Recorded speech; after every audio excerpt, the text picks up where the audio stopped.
네, 오늘 제목은 성공이 아니라 섬김이다. 성공이 아니라 섬김이다. 라는 제목으로 말씀을 같이 생각해 보도록 하겠습니다. 1912년 일본의 나라를 빼앗긴 조선 땅에 30대의 파란 눈을 가진 독일계 미국인 여인이 전라도에 간호사로 들어왔습니다. 그 당시에 거리에는 거지와 나병 환자들이 너무 많이 있었고 인신매매를 당하거나 버려지는 아이들이 수없이 많이 있었습니다. 이 간호사는 14명의 아이들을 입양해서 키웠는데 그 중에는 나병 환자인 남자아이도 있었다고 합니다. 미국에서 이 간호사에게 매월 선교비가 보내져 왔지만 이걸 대부분의 나병 환자나 가난한 사람들을 위해서 썼기 때문에 이 여자 선교사, 간호사 선교사는 정작 자신은 검정 고무신에 담요 하나로 지내는 삶을 살았다라고 합니다. 1934년에 그녀가 영양실조와 합병증으로 세상을 떠났을 때에 그녀의 양아들과 양딸 그리고 그녀가 세웠던 학교의 학생들을 비롯해서 수백 명의 사람들이 그녀를 어머니라고 부르면서 울었다라고 합니다. 이 선교사의 이름이 엘리자벳 쉐핑, 한국 이름으로 서서평입니다. 서서평 선교사가 죽었을 때 남겨진 재산이라곤 지갑의 7전 그리고 집에 담요 하나뿐이었고 그녀는 죽으면서까지 자신의 시신을 병원에 기부했다라고 합니다. 그녀가 죽었다는 소식에 사람들이 그녀의 집에 갔을 때에 침대 머리 위에 써 있는 글을 봤는데 거기에 이렇게 써 있었다라고 합니다. 성공이 아니라 섬기입니다. 사람들은 성공을 향해 살아갑니다. 심지어 어떤 사람의 인생을 평가하면서도 그 사람이 성공한 인생이었는가를 생각합니다. 그런데 서서평 선교사는 성공을 쫓아가는 삶이 아니라 섬김을 쫓아가는 삶이었습니다. 성공이 아니라 섬김이다. 이건 주님께서 오늘 우리에게 주시는 말씀이기도 합니다. 지난주에 우리가 살펴본 것처럼 예수님께서 십자가 죽음을 앞두고 제자들과 함께 마지막 유월절 식사를 하셨습니다. 제자들에게 빵을 떼어주시면서 이건 내 몸이라고 하시고 포도주를 나눠주시면서 이거는 내 피라고 이것을 먹고 마실 때마다 나를 기념하라고 말씀하셨습니다. 그러면서 하셨던 말씀 중에 너희 중에 누군가 나를 팔 것이라고 하셨는데 그 말을 들은 제자들의 반응이 이랬습니다. 22장 23절 말씀입니다. 오늘 본문 앞에 있는 말씀인데요. 23절입니다. 그들이 서로 묻되 우리 중에 이 일을 행할 자가 누구일까 하더라. 이런 말도 안 되는 일을 누가 한다는 걸까? 도대체 우리 중에 누가 예수님을 판다라는 거지? 라고 제자들끼리 서로 물었다라는 거죠. 그리고 오늘 본문 말씀은 바로 이런 제자들의 반응 직후에 벌어진 사건을 기록하고 있는 말씀입니다. 오늘 본문 24절입니다. 또 그들 사이에 그 중 누가 크냐 하는 다툼이 난지라. 다툼이 일어났습니다. 정말 아무런 생각 없이 사는 사람도 이렇게 하지는 않을 겁니다. 예수님께서 마지막 식사를 하시는 분위기가 얼마나 심각한 내용이었습니까? 3년을 함께 했던 자신들의 선생님이 이제 고난을 당하고 죽게 될 것이라고 말씀을 하셨습니다. 살과 피 이런 말씀도 하시고 심지어 우리 중에 너희 중에 누가 나를 팔 것이다 라는 이런 이야기를 하셨습니다. 그래서 누가 예수님을 판다라는 거야 서로 묻던 상황까지 아주 심각한 상황까지 갔었습니다. 그런데도 바로 직후에 제자들이 뭐 때문에 싸우고 있습니까? 누가 더 크냐? 누가 더 높은 자리에 앉을 수 있는가라는 문제를 가지고 싸웠다라는 겁니다. 당시 유대인들의 식탁은 신분에 따라서 앉는 자리가 정해져 있었습니다. 보통 디귿자 형태 아니면 U자 형태로 되어 있어서 가운데는 주인이나 가장 높은 사람이 앉고 그 양옆으로 가장 중요한 손님 바깥으로 갈수록 덜 중요한 사람이 앉았습니다. 그러니까 제자들은 서로가 자기가 중요하기 때문에 예수님 옆에 앉아야 된다, 높은 자리에 앉아야 된다라고 싸웠던 것입니다. 이것이 제자들이 가지고 있는 성공의 개념이었습니다. 그들은 예수님의 제자로 3년의 세월을 투자했습니다. 드디어 이제 결실을 거둘 때가 된 것처럼 보였습니다. 예수님께서 예루살렘에 들어오실 때에 많은 사람들이 나와 예수님을 환영했고 예수님을 호산나라 부르며 왕처럼 받아들였습니다. 조금만 있으면 제자들의 생각에 정말 예수님이 왕이 되실 것 같다라는 생각이 들었습니다. 그렇다면 이제 확실하게 내 자리를 확보해야 하는 겁니다. 그래야 예수님이 왕이 되셨을 때에 내 자리가 보장될 수 있기 때문입니다. 이렇게 제자들이 가지고 있는 성공의 개념은 세상 사람들이 가지고 있는 성공의 개념과 조금도 다르지 않았습니다. 남들보다 더 높은 자리에 올라가고 남들보다 더 많은 것을 누리는 것, 이것이 제자들이 가지고 있는 성공의 개념이었던 겁니다. 그러자 예수님께서 제자들에게 이렇게 말씀하셨습니다. 오늘 본문 25절입니다. 예수께서 이르시되 이방인의 임금들은 그들을 주관하며 그 집권자들은 은인이라 칭함을 받으나, 이것을 좀 더 쉽게 해석한 우리말 성경에서는 이 본문을 이렇게 번역했습니다. 예수께서 그들에게 말씀하셨습니다. 이방 사람 내 왕들은 자기 백성들을 다스리며 권세 부리는 자들은 자칭 백성들의 은인이라고 한다. 여기서 이방인의 임금들은 당시 로마 황제를 가리키는 겁니다. 그들은 스스로를 높이다가 나중에는 스스로가 신이라고 했습니다. 그래서 은전에다가 신의 아들이란 말을 써놓고 자기를 신이라 부르도록 했던 겁니다. 이 로마 황제는 절대 권력을 가진 사람입니다. 그런데 자기들 스스로 뭐라고 한다고요? 신이라 부르면서 또한 백성의 은인이라고 했다라는 겁니다. 나는 너희들의 은인이야. 권력자들은 권세를 부리면서 다른 사람들을 지배합니다. 때로는 힘으로 다른 사람을 찍어 누르기도 하죠. 그러면 을의 위치에 있는 사람들은 권력자 앞에 고개를 숙일 수밖에 없습니다. 그런데 갑의 위치에 있는 이 권력자들이 스스로 말하기를 내가 너희들의 은인이라고 한다라는 겁니다. 이게 무슨 말이냐면 이게 다 너희를 위한 일이다, 이런 뜻인 겁니다.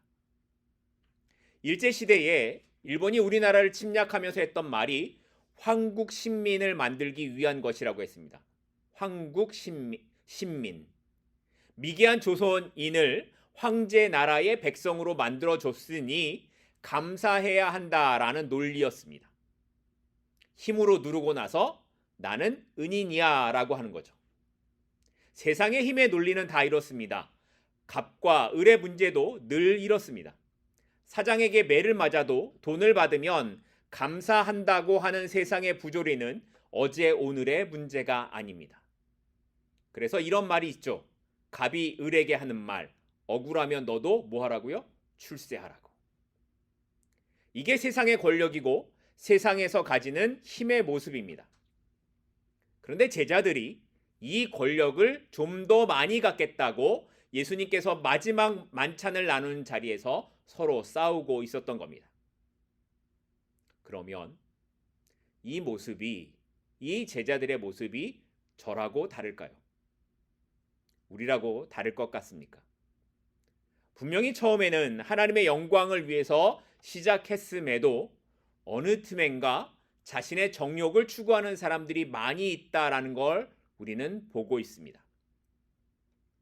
심지어 교회에서 생명을 걸고 목회를 시작했는데 이제는 교회를 다른 사람에게 주는 것이 아깝다고 별의 별 방법을 다 써서 아들에게 넘겨줍니다. 조금 더 오래 하겠다고 싸우고 조금 더 많이 받겠다고 싸웁니다. 처음부터 의도하지는 않았을 겁니다. 그런데 자신도 모르는 사이에 섬김과는 너무나 먼 삶을 살아가게 된 것입니다. 억울해서 출세하면 갑이 됩니다. 스스로 은인이 됩니다. 세상은 그리고 그것을 성공이라고 말을 합니다. 그러나 신자의 성공은 은혜를 기억하는 것입니다. 내가 어떻게 은혜로 사는 사람인지를 고백하는 것입니다. 그렇기에 내 것이라고 주장하지 않고 언제나 내려놓을 수 있는 사람, 그 사람이 은혜로 사는 사람이 되는 것입니다. 결국 예수님께서는 이렇게 한심스러운 제자들의 모습을 보시며 이런 말씀을 하셨습니다. 오늘 본문 26절입니다. 너희는 그렇지 않을지니 너희 중에 큰 자는 젊은 자와 같고 다스리는 자는 섬기는 자와 같을지니라. 여기서 우리가 주목해야 할 단어가 있는데 너희라는 단어입니다. 예수님께서 25절을 보면 이방인들의 모습을 이야기하시고 26절에 와서 너희를 말씀하십니다. 이방인과 너희가 대조되고 있는 거죠.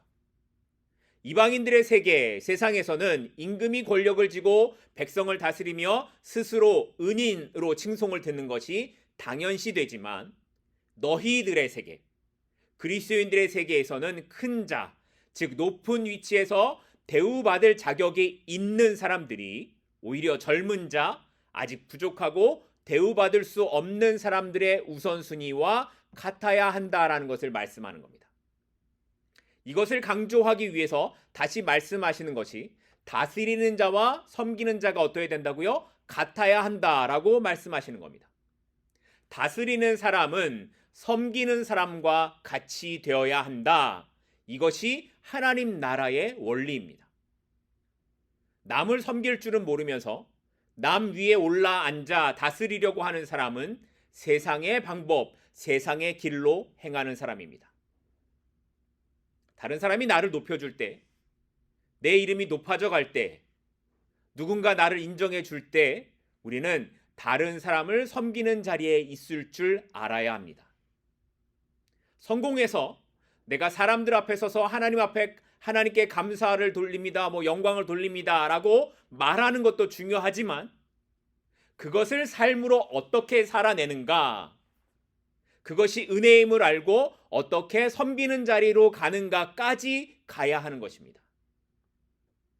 이렇게 다스림과 섬김에 대한 말씀을 하신 예수님께서는 이제 이것을 예수님께서 어떤 모습으로 하셨는가를 다시 반복해서 말씀하십니다.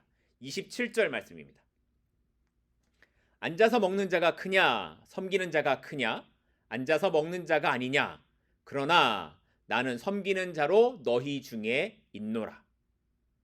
세상에서는 자리에 앉아서 누군가 날라다 바치는 음식을 받아 먹는 사람이 음식을 나르는 사람보다 크다고 여기는 것이 당연합니다. 그러나 예수님께서는 내가 너희 중에 섬기는 자로 있지 않냐라고 말씀하셨습니다. 지난주에 말씀드린 것처럼 6월절의 식사 순서를 보면 잔을 4번 들었다라고 말씀드렸죠. 그 첫 잔을 들고 보통 손과 발을 씻었습니다. 그러니까 예수님께서 제자들의 발을 씻기신 것이 식사 처음에 하셨던 일이고 제자들이 누가 높냐고 싸운 것은 식사가 끝나갈 무렵이었습니다. 그래서 예수님께서는 제자들에게 봐라, 내가 너희들의 발을 씻긴 것처럼 나는 너희의 선생이지만 앉아서 먹지 않고 너희를 섬기는 자로 있지 않냐? 이것이 그리스도인의 삶의 모습이라고 예수님은 삶으로 제자들에게 가르쳐 주신 것입니다. 모든 사람으로부터 마땅히 섬김을 받으셔야 할 분이면서도 예수님께서는 오히려 섬기는 자가 되셨습니다. 예수님께서는 세상 그 누구보다 크신 분이시지만 세상이 말하는 큰 자와는 전혀 다른 모습의 본을 보여주셨습니다. 우리를 영원한 형벌에서 구하기 위해 이 땅에 오셨고 가난하고 병든 자들을 돌아보셨고 멸시당하는 사람들의 친구가 되어주셨습니다. 그리고 마침내 십자가에서 못 박혀 죽으셨습니다. 마태복음 20장 28절을 보면 이렇게 기록합니다. 인자가 온 것은 섬김을 받으려 함이 아니라 도리어 섬기려 하고 자기 목숨을 많은 사람의 대속물로 주려 함이니라. 여러분은 이것을 믿으십니까? 그렇다면 제자인 우리의 삶의 길도 이렇게 가야 하는 겁니다. 예수님께서는 생명을 주시기까지 이렇게 우리를 섬기셨다면 제자의 삶을 사는 우리도 그 모습을 따라 살아야 하는 것입니다. 섬기는 자가 헬라어로 디아코노스라고 합니다. 그런데 이 이 디아코노스라는 이 말에서 영어 단어인 디콘이라는 영어 단어가 나왔어요. 이 디콘이 우리말로 집사입니다. 또 섬기다라는 뜻의 라틴어가 미니스터리움인데 여기에서 목회자라는 뜻의 영어 단어 미니스터가 나왔습니다. 그러니까 모든 그리스도인들이 공통적으로 받은 사명이 바로 섬김이라는 겁니다. 성도의 가장 기본은 섬김입니다. 하나님을 잘 섬기고 이웃을 잘 섬기는 것이 성도의 가장 기본이어야 합니다.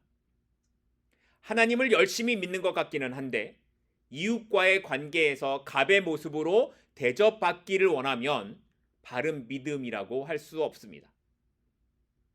하나님을 잘 섬기십니까? 그러면 그 마음으로 가정에서 아내를, 남편을 잘 섬겨야 합니다. 하나님을 잘 섬기는 마음으로 친구들을, 동료들을, 교회 지체를 잘 섬겨야 합니다. 섬김은 일회성 이벤트처럼 한번 무엇을 하는 것이 아닙니다. 섬김은 다른 사람 앞에서 그저 고개를 숙이는 것도 아니고 섬김은 마음으로 사랑하는 것이어야 합니다. 섬기는 것은 나보다 다른 사람을 낮게 여기고 세워주는 것입니다. 이런 섬김의 마음을 가진 사람이 하늘에서 큰 자라고 불려지게 되고 하늘의 상급을 누리는 복된 인생이 되게 되는 것입니다. 그래서 이것을 이어지는 오늘 본문 28절부터 30절까지에서 주님은 이렇게 말씀하셨습니다. 28절부터 30절입니다. 너희는 나의 모든 시험 중에 항상 나와 함께한 자들인즉 내 아버지께서 나라를 내게 맡기신 것 같이 나도 너희에게 맡겨 너희로 내 나라에 있어 내 상에서 먹고 마시며 또는 보좌에 앉아 이스라엘 12지파를 다스리게 하려 하노라. 서로 가장 크다고 싸우는 이 제자들에게 예수님께서는 그들이 받을 복에 대해 말씀을 하셨습니다. 너희가 그 나라에서 내 상에서 먹고 마실 것이고 보좌에 앉아 12지파를 다스리게 될 것이다 라는 말씀을 하시죠. 그러니 서로 높아지려고 싸우지 말라는 겁니다. 너희는 어차피 그렇게 될 거야. 그런 약속이 있어. 근데 왜 싸우려고 그래? 이런 말씀을 하시는 거죠. 그런데 여기에서 예수님은 왜 이런 복을 주신다라고 하셨습니까? 오늘 읽은 28절 말씀을 보면 너희가 내 모든 시험 중에 나와 항상 함께 있기 때문이다 라는 겁니다. 항상 함께 있기 때문이다. 여기 함께 하다라는 헬라어의 원뜻이 계속 남아있다라는 뜻입니다. 계속 남아있다. 예수님의 시험 안에서 계속 예수님과 함께 남아있는 자들, 그들이 제자들이기 때문에 주님은 이런 복을 주시겠다라고 말씀하신 겁니다. 비록 지금의 모습은 내가 더 높다고 싸우고 있지만 그들은 예수님과 함께 남아 있었고 예수님 안에 계속 남아 있을 자들이었습니다. 그래서 그들의 이런 복을 받을 수 있다라고 말씀하시는 겁니다. 예수님 안에 남아 있을 때 제자들이 회복되었습니다. 예수님 안에 남아 있을 때 우리가 회복될 수 있습니다. 제자들이 실수와 잘못을 안 해서가 아닙니다. 그들은 예수님의 죽으심을 앞두고 서로 높아지기를 원해서 싸웠고 예수님이 잡히시던 날에 다 도망을 쳤습니다. 그렇지만 예수님께서는 그들을 찾아오셨고 그들은 예수님 안에 계속 남아 있었습니다. 남아 있을 때에 회복이 되는 겁니다. 무너졌던 제자들이 다시 일어나는 건 예수님 안에 계속 남아 있을 때였습니다. 때로 우리가 믿음에서 떨어진 삶을 사는 사람들을 보기도 하고 우리의 믿음이 그렇게 떨어진 것 같은 때를 지나기도 합니다.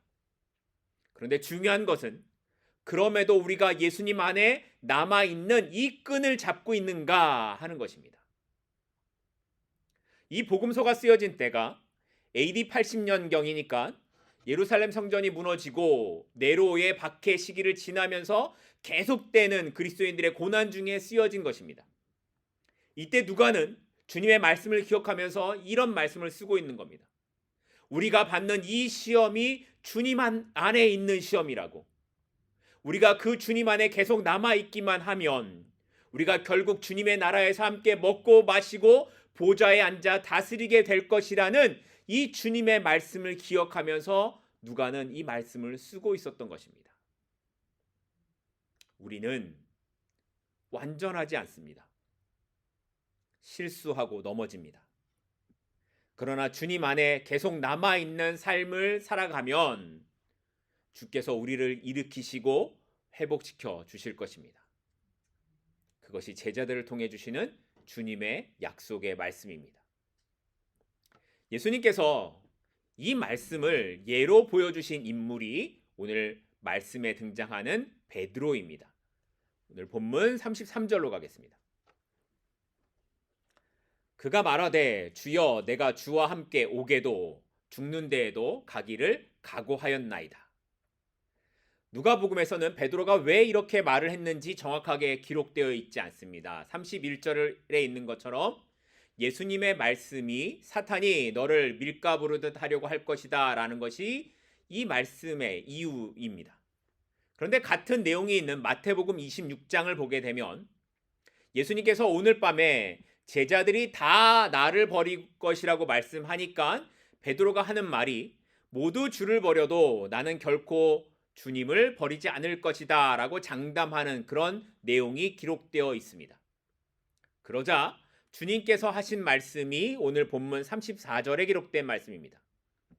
이르시되 베드로야 내가 네게 말하노니 오늘 닭 울기 전에 내가 3번 나를 모른다고 부인하리라 하시니라. 저는 베드로가 했던 고백, 내가 주와 함께 오게도 내가 주와 함께 죽는 데까지도 가겠다라는 이 말이 거짓말이 아니라 진심이었다라고 생각합니다. 그 말을 할 때 베드로는 정말 그런 각오가 되어 있었습니다. 그래서 예수님을 잡으러 온 그 대제사장 하인의 그 귀를 칼로 잘랐던 겁니다. 그는 전쟁을 각오하고서라도 예수님을 지키려고 했었습니다. 하지만 그가 모르는 것이 하나 있었습니다.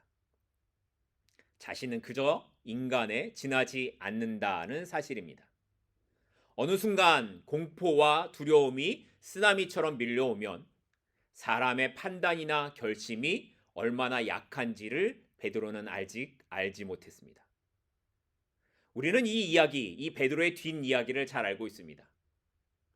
그는 예수님과 함께 죽는 데까지 가겠다라고 했지만, 예수님을 버리지 않겠다라고 했지만, 그렇게 말한 그날 3번이나 예수님을 모른다고 부인했습니다.